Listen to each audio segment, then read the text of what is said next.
Iran Israel ನಡುವಿನ ಯುದ್ಧದಲ್ಲಿ America ಪ್ರವೇಶ ನೀಡಿದ್ದಾಗಿದೆ. ಸದ್ಯ ಅಮೆರಿಕದ ಮಧ್ಯಪ್ರವೇಶ ಹಲವು ದೇಶಗಳ ಕಣ್ಣನ್ನು ಕೆಂಪು ಮಾಡಿದರೆ ಕೆಲವು ದೇಶಗಳು ಇಂಥದ್ದೊಂದು ದಾಳಿಯ ಅನಿವಾರ್ಯತೆ ಇತ್ತು ಎಂದು ಹೇಳಿವೆ. ಮತ್ತೊಂದು ಕಡೆ ಹಲವು ದೇಶಗಳು ಮಾತುಕತೆ ಮೂಲಕ ಈ ಸಂಘರ್ಷವನ್ನು ಕೊನೆಗೊಳಿಸುವುದು ಒಳಿತು ಎಂದು ಹೇಳಿವೆ. ಯಾರೆಲ್ಲ ಏನು ಹೇಳಿದ್ದಾರೆ ನೋಡೋಣ ಬನ್ನಿ.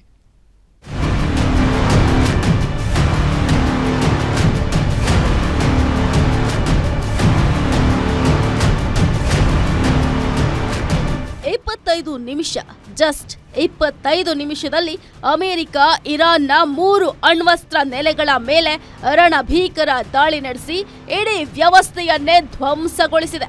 ಇದಕ್ಕೆ ಆಪರೇಷನ್ ಮಿಡ್ನೈಟ್ ಹ್ಯಾಮರ್ ಅನ್ನೋ ಹೆಸರನ್ನ ಕೂಡ ಇಡಲಾಗಿದೆ. ಒಟ್ಟು 7 B-2 ಬಾಂಬರ್ಗಳನ್ನ ಬಳಸಿ ಈ ದಾಳಿಯನ್ನ ನಡೆಸಲಾಗಿದೆ ಅಂತ ಯುಎಸ್ನ ಜಾಯಿಂಟ್ ಚೀಫ್ ಸ್ಟಾಫ್ ಜನರಲ್ನ ಚೇರ್ಮನ್ ಡಾನ್ ಕೇನ್ ಹೇಳಿದ್ದಾರೆ. ಅಮೆರಿಕದ ಈ ದಾಳಿ ಈಗ ವಿಶ್ವದ ಅನೇಕ ರಾಷ್ಟ್ರಗಳು ಕೋತ ಕುದ್ದು ಹೋಗುವಂತೆ ಮಾಡಿದೆ. ಅಮೆರಿಕ ದಾಳಿ ವಿರುದ್ಧ ಸಿಡಿದೆದ್ದ ರಷ್ಯಾ. ಇದು ಬೇಜವಾಬ್ದಾರಿ ನಿರ್ಧಾರವೆಂದು ಕಿಡಿ.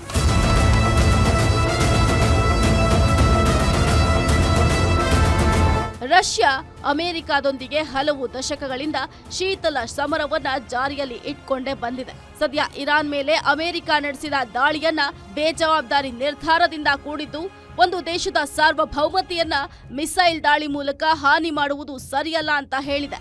ಮತ್ತೊಂದು ಕಡೆ ಚೀನಾ ಕೂಡ ಈ ದಾಳಿಯನ್ನ ಖಂಡಿಸಿದೆ. ಇದು ವಿಶ್ವಸಂಸ್ಥೆಯ ನೀತಿ ನಿಯಮಗಳ ಉಲ್ಲಂಘನೆ ಅಂತ ಕಿಡಿಕಾರಿದೆ.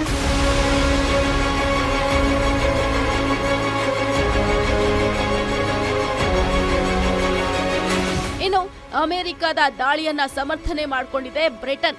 ಈ ಬಗ್ಗೆ ಮಾತನಾಡಿರುವ ಯುಎಸ್ನ ಪ್ರಧಾನಿ ಕೈರ್ ಸ್ಟಾರ್ಮರ್, ಅಣ್ವಸ್ತ್ರ ಶಕ್ತಿ ಹೊಂದಲು ಇರಾನ್ಗೆ ಅನುಮತಿ ಇಲ್ಲ. ವಿಶ್ವಕ್ಕೆ ಅಪಾಯವಾಗುವುದನ್ನು ಯುಎಸ್ ಈ ದಾಳಿಯ ಮೂಲಕ ತಪ್ಪಿಸಿದೆ ಅಂತ ಹೇಳಿದ್ದಾರೆ.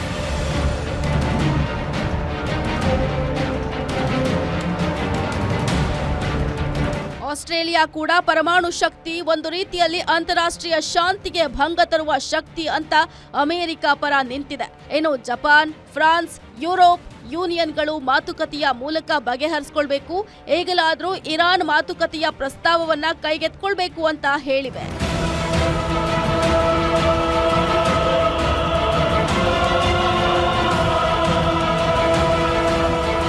ಒಟ್ಟಿನಲ್ಲಿ ಅಮೆರಿಕ ಇರಾನ್ ಇಸ್ರೇಲ್ ನಡುವಿನ ಯುದ್ಧದಲ್ಲಿ ಎಂಟ್ರಿ ಕೊಟ್ಟಾಗಿದೆ.